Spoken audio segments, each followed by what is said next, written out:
আর এই হাদিসটা আপনি কেন ভুলে যান যে আল্লাহ রাসূল সাল্লাল্লাহু আলাইহি ওয়াসাল্লাম বলেছেন আল্লাহ ছাড়া যদি কাউকে সেজদা করা যেত, সম্মান বুঝাচ্ছেন, আল্লাহ ছাড়া যদি কাউকে সেজদা করা জায়েজ হতো, আমি মেয়েদেরকে বলতাম যেন স্বামীকে সেজদা করে। কেন? কারণ আপনাকে রেসপন্সিবিলিটি, আপনার খাবার, আপনার ফুড, আপনার শেল্টার, আপনার মানে পুরো দায় দায়িত্ব নিজের হাড় ভাঙা পরিশ্রম দিয়ে, জীবনের ঝুঁকি নিয়ে স্বামী আপনার জন্য করে। সে আপনার সম্মান পাওয়ার যোগ্য তো? সে কি আপনার সম্মান পাওয়ার যোগ্য নয়? আপনি যদি সম্মানের হক আদায় না করতে পারেন তাহলে আপনি অকৃতজ্ঞ।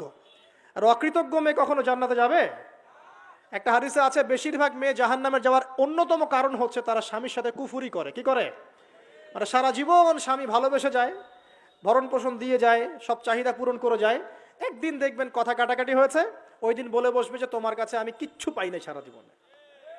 এই যে কুফুরি, এই কারণে তারা জাহান্নামে যেতে পারে বেশি। আল্লাহ হেফাজত করুন। আমি